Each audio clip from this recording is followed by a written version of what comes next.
When I was around 11 years old, there was a small door that led to the attic space in my bedroom, and it became a habit that I would shut the door as I walked into my bedroom a couple of times a week. I didn't really think anything of it. I just assumed that my mom didn't close it all the way when she left it. After a while, I made the mistake of joking with her. She made a comment about me not picking up after myself. I said something like, "Every night, I have to close the attic door behind you. How about you shut it all the way when you're done?" She then informed me that she hadn't been in our attic in months. I asked my brother. Nope. And I asked my father. No as well. So then I started paying really close attention to it, making sure that it was closed in the morning, checking it after school and checking after dinner. Then I would head up to bed and open. After a couple of months of wondering, studying, experimenting, I thought I'd see what happened if I just didn't shut it. I opened the door just before school and checked it after school. Still open. I checked it after dinner. Still open. Before bed. Still open. Now I'm lying in bed, my mind going crazy with the open door just across the room. So I decide to check it out. I roll over and focus on the black space into the attic, only to see a face staring back at me. I bolt downstairs, wake my parents, and get ridiculed by my brother. Not long after this, I switched rooms with my brother. And then, not long after that, we moved into a new house maybe 6 months or so later, due to expanding household. The new physics teacher and his wife bought our house. I could have forgotten all about that event, chalked it up to me having an overactive mind, but then, my senior year, I discovered how really awesome our physics teacher was. Physics became my new favorite class, and he was by far my favorite teacher. At the end of my senior year, my friend and I took our VHS camcorder around town, doing mostly silly things, but then I took it to my old house to see what they've done with the place. And we got a very fun tour, and I got to tell the stories about all the projects my dad did when we were still part of that house. Then the wife led us upstairs to show us to her sewing room. And I asked jokingly, "Notice anything strange in this room?" Her face got blank. "Camera," she asked what I mean. I try to shrug it off but end up saying something about the attic door. She confirmed. Every time she came up to sew, the attic door was open. Then she told us, on the second day of being inside the house, their dog had gone into the room but would not come back downstairs. He started barking and could not be consoled, then jumped through the winding and landing on the tin roof over the porch and running off of it. Their dog did not come back until the next day, and since then, he has not stepped foot into the hallway that leads upstairs. I had the initial thought that I could show my parents and brother the story I had on film, but I ended up just letting it be.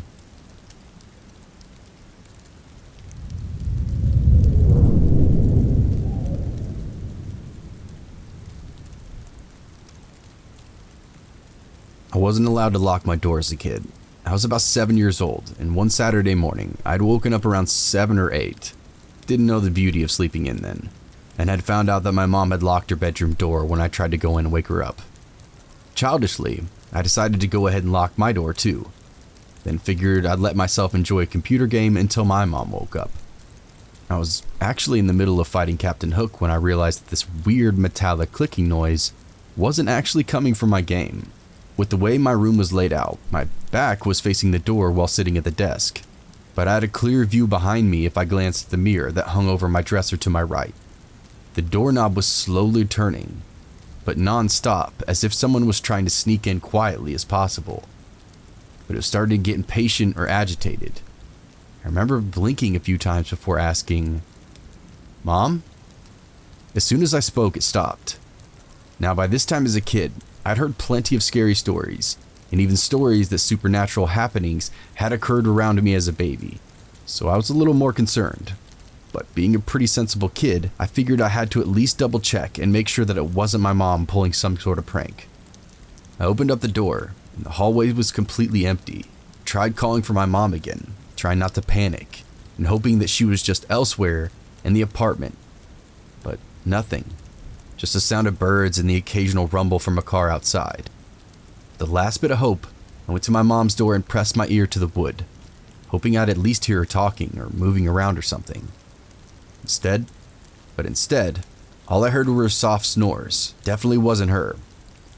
I remember then, the hallway went frigid, like a 20-degree drop in the space in just less than a minute. My brain went into full automatic mode.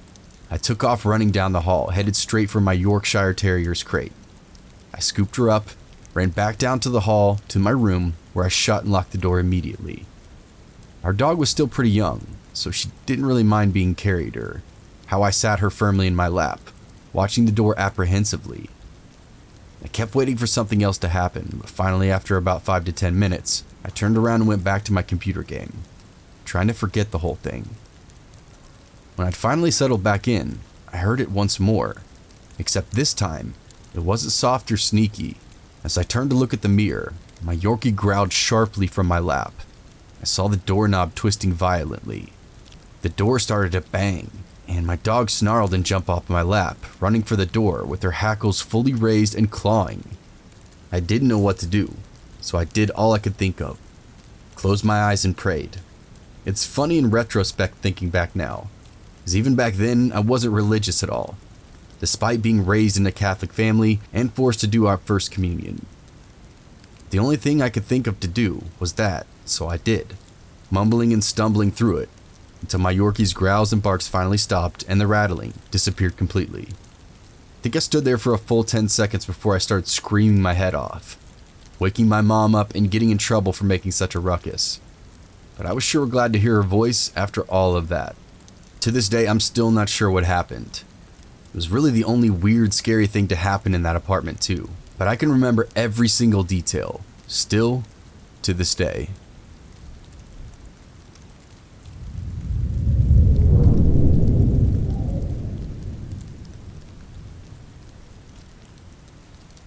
I'm a grown woman now, but when I was 11, I lived with my dad who had just gotten a gig as a temporary principal for a junior high school in a semi-rural area.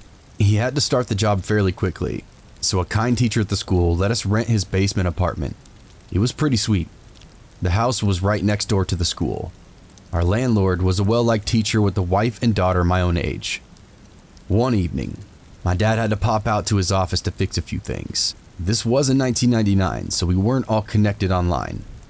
But I was lucky to have my own mobile phone, without internet obviously. I didn't expect to use it, as my dad is hearing impaired and usually didn't notice his phone ringing anyways.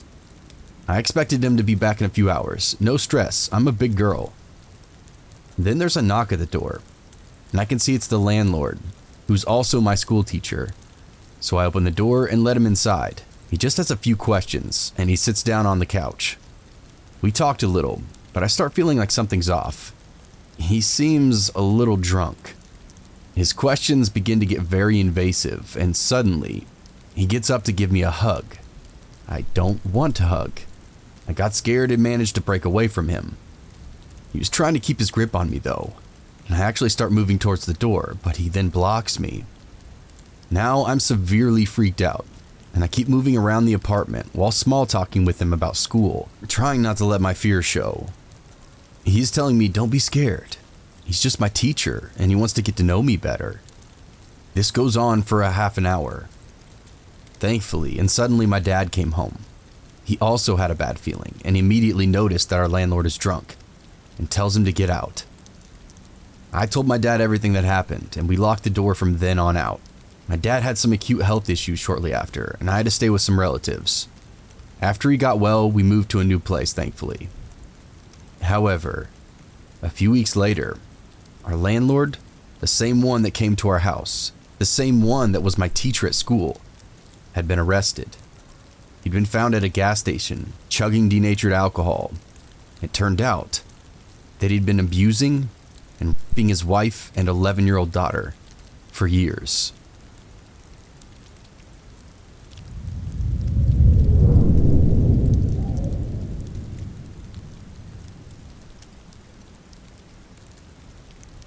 This is a really weird one, but my brother and I swear it happened. I just woke up, so my narrating skills are blah, so just bear with me. When I was a kid, my cousin bought a devil mask for Halloween. Growing up in a super Catholic Mexican home, that was a big no-no. My aunt refused to have it in her house and was upset that he bought it without consulting her. She has always been the most religious of the family, To appease her, grandmother took the mask to her house. She hated it too, but she just shoved it in a shoebox in the closet and forgot about it. However, something really bizarre and terrifying happened not long after that. The house my grandmother and I lived was a very tiny place. It was a 2-bedroom house that had only 2 entrances. The kitchen was in the center of the home and had a plain view of the bedrooms and living room. The 2 entrances were in the kitchen, a small door that led to the backyard, and the front door in the living room. However, because the kitchen was the center of the house, you could see anyone that went in or out of the house from that kitchen. Essentially, that means no one could sneak in the house without being seen by whoever was inside the kitchen. So one day, my siblings and I are in the kitchen, and my grandmother was the only other person inside the house with us. She was in the backyard watering her plants. She did that every morning when we ate breakfast, and we could see her that morning from the little window of the backyard door. Being kids, we start to bicker as we eat. I can't remember exactly what we were arguing about, but it was something childish. My sister and I are raising our voices and arguing more and more animatedly. My brother tells us to stop because my grandma will hear us and get mad. But then we hear something from one of our bedrooms. It sounded like someone was crying in one of them. We could hear the sobs and hiccups of someone who was locked in one of our rooms. They sounded inconsolable. We looked at one another, wondering who that could be. Again, we were alone in the house with our grandmother, and she was still in the backyard, so it definitely wasn't her. In our childish foolishness, we get up to go see. We walk to the bedroom and see that only one is open. The guest room is open. There's nobody inside. The master bedroom has the door open a tiny crack but is closed. We look through the little slit in the door, and we can see a woman with a white dress gown sitting in the corner of the bed with her head in her hands, crying. She looks like my grandmother and is almost wailing at this point. We look at one another, wondering how she got in the room. She was just in the backyard gardening. My sister turns to go around and peek out the door of the backyard because we swear we could still hear the hose spraying. Brother and I got closer to the door and start inching the door open to go ask my grandmother what was wrong. The woman then lifts her face. Her hands are holding up my cousin's devil mask to her face. We scream and run. Our screaming gets our grandmother's attention. She opens up the door from the backyard. We're inconsolable, wondering what the heck is happening, because she was just in the room behind us. She's frantically asking us, "What's wrong? What's wrong?" And we can only utter something about the bedroom and the devil. She goes into the master bedroom, throws the door open. There's no one there. She goes to the shoebox with the mask. It's still there. She stares at us and asks us what happened again. When we tell her, she goes pale. She sees how frightened we are and knows that we're not lying. And she swore to us that it wasn't her. She was in the backyard the whole time. She couldn't have snuck in. We were in the kitchen. The woman looked just like her, but it wasn't her. There's no explanation for it. My grandmother, in her Catholic mindset, told us that we probably drew the devil towards us by arguing with one another. She tossed the mask in the trash and then made us pray. To this day, she still maintains that it wasn't her. And I believe her because she was super Catholic and definitely wouldn't have touched that mask, much less wear it. Plus, there was no physically possible way that she could have been in that master bedroom 1 minute and into the backyard the next. Still, my brother and I remember what we saw vividly and still have no explanation for it.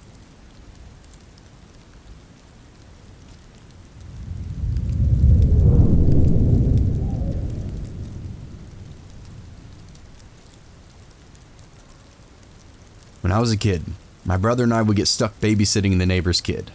His name was Alex, and Alex was really fond of my Lego set that I had in the corner of my room facing the window. He would play with them for hours, staying very preoccupied, while my brother and I would play video games in the living room. So one night, I fell asleep on the couch. My brother came to me and said, "Alex is under your bed and shaking." I asked, "What's wrong with him?" My brother told me to follow him into the room and tried to talk him back out from underneath the bed. So I go inside and find him on the verge of tears. He was trembling profusely underneath my bed.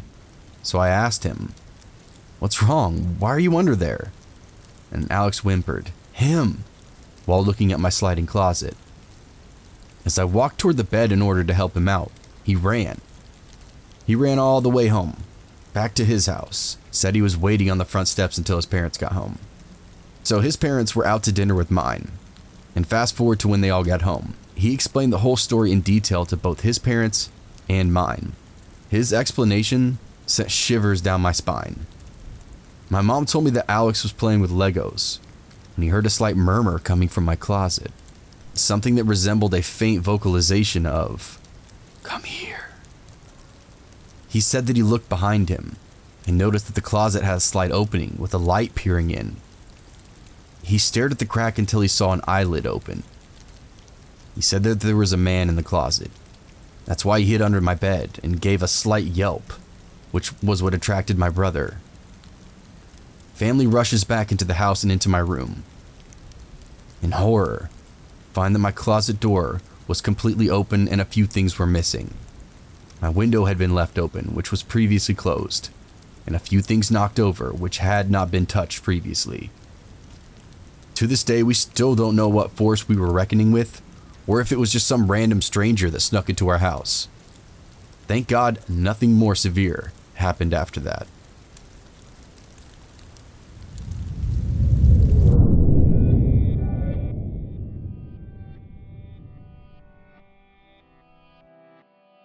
Hey everyone, thanks for listening if you stuck around to this point. If you haven't yet, feel free to hit that like button, the subscribe button, and that notification bell to be notified when future episodes come out. If you have a true scary story of your own, feel free to send it to my email or post it to my subreddit. You can stalk me on Twitter, you can stalk me on Facebook, or you can stalk me on Instagram. All of these links are below. What's going on, everybody? Sorry this episode is a little shorter than I wanted it to be, but I sent out a mass amount of things to get to on Reddit, on Quora, on all these places to get permission to use their story, and a lot of the people have not responded back yet, so this is what I got. And I also got a few that I picked through that I didn't end up liking, so whatever. It's still good episodes, still good stories, so hope you feel the same way. There will be another True Scary Stories here in the next couple of days, probably on Sunday. Got another nice badass guest coming on with me as well, so look out for that in a couple of days. And then I think that's it. Sorry, this one's a little late, and again, a little shorter. Kind of had a wild week, had a lot going on, so yeah. There might be, but do also please, if you haven't yet, this would mean a lot to me. Please go check out my new channel Horrid, which is true crime, or focuses on true crime, tragedy, and the occult. And I just put out a new episode yesterday. And if you are into any of that stuff, please go check it out. It would mean the world to me. Please share it, like it, love it, live it, laugh it, whatever you gotta do. Okay, make it blow up for me, all right? Because I got a good feeling about that channel. I love this channel, and this channel will always be one of the greatest things to me because I love doing this and I love you guys, but I got a good feeling about this channel. I think it might end up blowing up and getting way bigger than Booze and Booze is, and I'm glad I'm scratching that itch because I know there's a lot of stuff that you can't bring from that channel to this channel. They need to be separate entities. So yeah, again, please go check that out. It would mean a lot to me. And I'll see you guys in the next one. Cheers.